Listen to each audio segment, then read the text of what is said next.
마태복음 8장 23에서 34절 말씀입니다.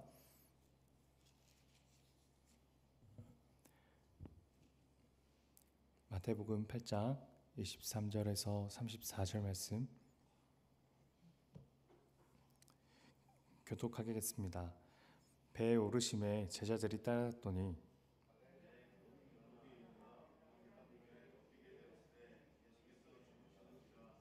그 제자들이 나와 깨우며 이르되 주여 구원하소서 우리가 죽겠나이다.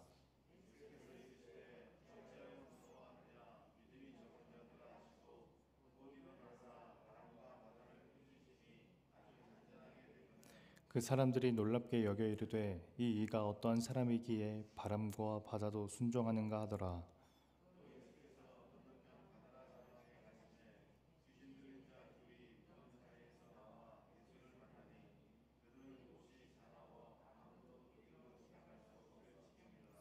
이에 그들이 소리를 질러 이르되 하나님의 아들이여 우리가 당신과 무슨 상관이 있나이까? 때가 이르기 전에 우리를 괴롭게 하려고 여기 오셨나이까 하더니 귀신들이 예수께 간구하여 이르되 만일 우리를 쫓아내시려면 돼지떼에 들여보내 주소서 하니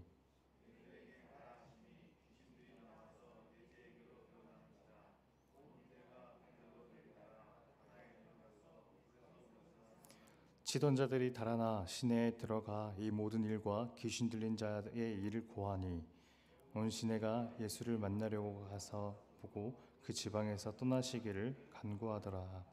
아멘.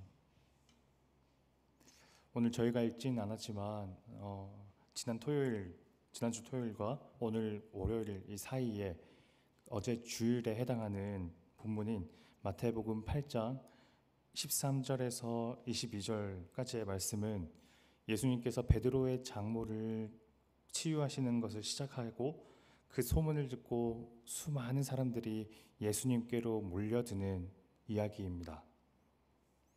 어떤 사람들은 귀신 들린 사람을 데려오기도 하고 또 어떤 사람은 병에 걸린 사람을 데려오기도 하고 그렇게 예수님의 놀라운 치유 사역, 이 기적 사역을 경험한 사람들의 간증과 소문이 퍼져서 더 많은 사람들이 예수님께 나아오는 그런데 그래서 성경에서는 그런 사람들을 향해서 이 무리라고 표현할 정도로 수많은 사람들이 나왔다고 말합니다. 그 중에 열심히 앞선 한 사람이 있었는데 그 사람이 예수님께 이렇게 말했습니다. 8장 19절 한 서기관이 나와 예수께 아뢰되 선생님이여 어디로 가시든지 저는 따르리이다. 예수님이 어디로 가시든지 자신은 따르겠다라고 말씀했는데 근데 예수님께서는 그 서기관에게 조금은 알쏭달쏭한 이야기를 하십니다. 20절 예수께서 이르시되 여우도 굴이 있고 공중에 새도 거처가 있으되 인자는 머리 둘 곳이 없다 하시더라. 예수님께서 하시는 이 말씀의 의미가 무엇인지 짐작이 가시나요? 언뜻 보면 19절 이 서기관이 한 말에 대한 대답으로는 적절해 보이지는 않는 것 같긴 한데 왜 그러냐면 예수님 당신의 이 상황을 마치 자조적인 말투로 그렇게 말씀하시는 것처럼 그렇게 들리니까 이 서기관에 대한 대답에는 썩 적절한 것 같지는 않은데 이 말씀은 어떤 의미일까라는 생각을 또 했습니다. 그런데 이어지는 단락을 통해 이 20절의 말씀 예수님의 이 대답이 조금은 이해가 가게 되었습니다. 오늘 말씀 이런 배경을 가지고 오늘 말씀으로 들어가자면 23절에 배에 오르심에 제자들이 따랐더니 이 상황이 바뀌어서 예수님께서 그 중 제자들과 함께 배에 오르시는데요. 여기서 예수님과 함께 배에 오른 제자들은 그 전단락에서 예수님께 나온 수많은 무리 중에서 그 중에서도 예수님을 다른 사람들보다 훨씬 더 예수님을 따르겠다라고 결심한 사람들이 이 배에 올랐을 겁니다. 잘 아시다시피 여기서 배에는 갈릴리 호수, 갈릴리 바다를 건너기 위한 거였죠. 지금 계신 곳으로부터 건너편으로 가시기 위해서 갈릴리 바다를 관통하시려고 배에 오르신 겁니다.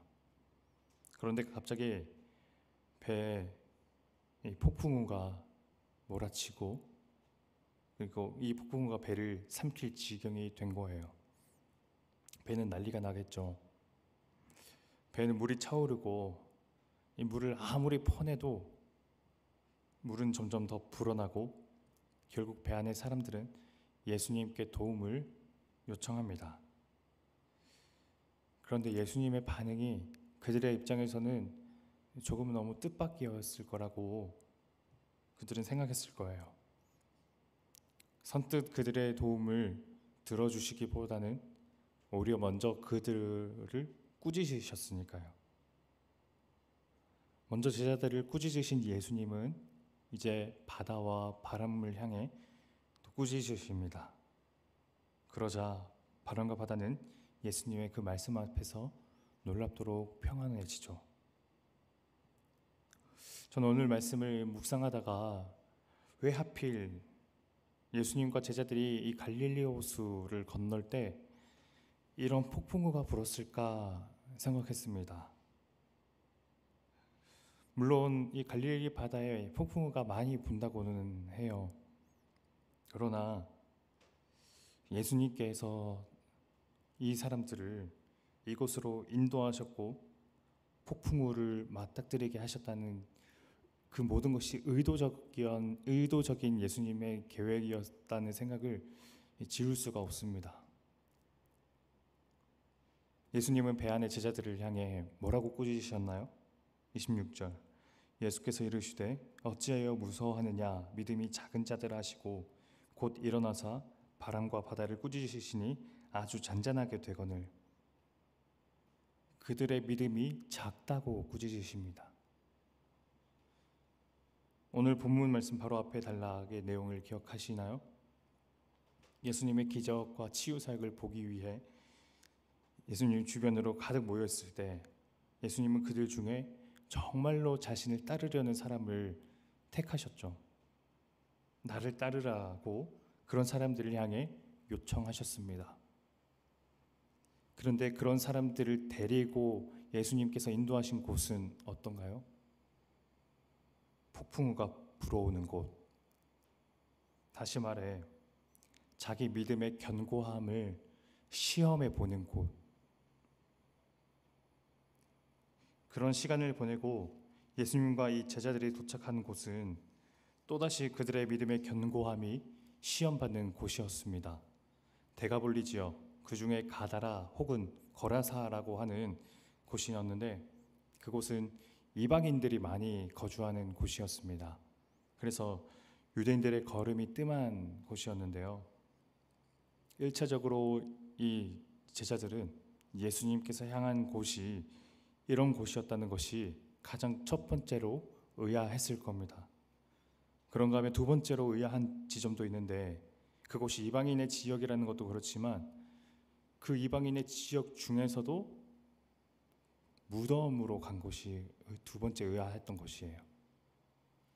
당시 유대인들은 시체를 만지는 것이나 가까이 하는 것에 대한 극도의 거부감이 있었죠.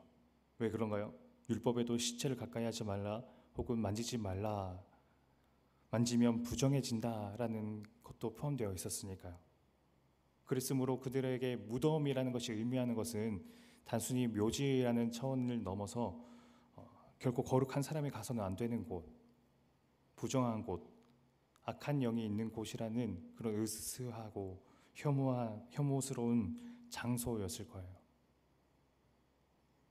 나를 따르라라고 하신 예수님께서 인도하시는 곳이 이런 곳들인 거예요. 폭풍우가 불어오고 거룩한 사람이 가서는 안 되고 으스스하고 부정한 곳, 예수님을 따르기로 결정한 사람들의 그 자신의 믿음을 끊임없이 재확인하고 의심하게 만들고 이렇게 따라가는 것이 정말 맞는지 잘못된 것은 아닌지 생각하게 만들고 예수님께서 어디를 가시더라도 그곳에 따라가겠다는 한 서기관을 향해 8장 20절에서 하신 예수님의 말씀, 예수께서 이르시되 여우도 굴에 있고 공중에 새도 거처가 있으되 인자는 머리 둘 곳이 없다 하시더라. 나를 따라온다 하더라도 너희가 원하는, 나는 머리 둘 곳이 없으므로 너희가 내게 원하고 바라는 것을 나는 너희에게 줄 수 없을 거야. 그런데도 너는 나를 따라올 수 있겠니? 예수님은 자기 믿음을 과신하는 이들을 향해 이렇게 물으셨던 거예요. 오늘 저는 이 질문을 그대로 저를 포함해서 여기 계신 성도님들께 건네드립니다. 저희는 저희 믿음을 과신한 적은 없었나요? 우리 믿음이 이토록 흔들리기 쉽고 깨어지기 쉬울 수 있다는 것을 알아챈 적은 없으셨나요? 믿음이 나는 굳건하다, 강하다라고 생각하던 그들에게 예수님은 그들 믿음이 흔들릴 수 있다는 것을 알려주셨습니다. 왜 그렇게 알려주시나요? 너희 믿음의 기초가 너희 자신에게 있다면 그토록 흔들리기 쉽겠지만, 그러나 그 믿음의 기초를 나에게 두면 그때는 그 믿음이 흔들리지 않을 수 있겠다는 것을 알려주시기 위하신 거죠. 그런 맥락에서 오늘 저희도 저희 믿음의 기초가 어디에 놓여 있는지 돌아보면 좋겠습니다. 그럼으로써 하나님, 정말 저는 그 예수님께서 오늘 제자들을 데리고 가신 그런 곳까지 오늘 저희들에게 적용될 만한 이 데가볼리 지역의 무덤으로 인도하시더라도 저는 기꺼이 그분을 따를 수 있을지 하나님께 질문하시면서 답을 구하시면서 그렇게 나아가면 좋겠습니다. 기도하겠습니다. 은혜가 풍성하신 하나님 아버지, 하나님, 주님을 따르겠다고 다짐하고 결단한 사람에게 나는 너가 원하는 것을 줄 수 없는데 그런데도 너 나를 따라올 수 있겠니? 라고 물으셨던 주님, 그리고 그런 제자들을 데리고 이끄신 곳은 거센 폭풍우가 불어오는 곳이고 또 이방인의 장소이자 무덤이었는데, 그런 곳을 데리고 가시면서 예수님께서는 그들 자신의 믿음이 어떤지, 그들 자신의 믿음의 기초가 어디에 있는지를 끊임없이 물으시고 재확인하게 만드셨는데, 그런 차원에서 오늘 저희의 믿음 역시도 하나님 앞에서 어디에 기초가 놓여 있는지 돌아보게 됩니다. 저희 믿음의 기초가 저희의 확신이자 과신에 있었다면 그 어떤 곳에 갔을 때 그것이 나를 삼키면 어쩌나 두렵게 될 텐데, 그러나 반대로 저희 믿음의 기초가 그 예수님 한 분께 있다면 저희는 비로소 평안해질 수 있을 건데요. 주님, 저희의 믿음의 기초를 오직 주님 예수님께 둠으로써 저희가 그 어떤 곳에서든지 너무 요동하지 않고 굳건하게 예수님을 믿고 바라며 나아갈 수 있도록 저희들을 꽉 붙잡아 주옵소서. 예수님 이름으로 기도드립니다. 아멘. 오늘 두 가지 기도 제목 놓고 우리 함께 기도했으면 좋겠습니다. 첫 번째, 오늘 말씀을 놓고 저희 믿음의 기초가 하나님 흔들리지 않는 예수님께 있기를 원합니다. 저희 믿음의 기초가 어디에 있는지 돌아보게 하소서. 그리고 두 번째, 유아유치부 수련회는 감사하게도 하나님께서 잘 끝나게 하셨고, 또 그리고 이어지는 이 대학 청년부, 또 그리고 유년부, 소년부, 청소년부 수련회가 차례로 있습니다. 그 모든 시간들이 하나님 은혜 안에서 잘 진행되게 하시고, 참여하는 아이들과 또 섬기는 교사, 교역자 모두가 한 마음으로 하나님을 바랄 수 있도록 인도하옵소서. 이 두 가지 기도 제목 놓고 각자 가져오신 기도 제목으로 하나님께 기도로 나아가겠습니다. 기도합니다.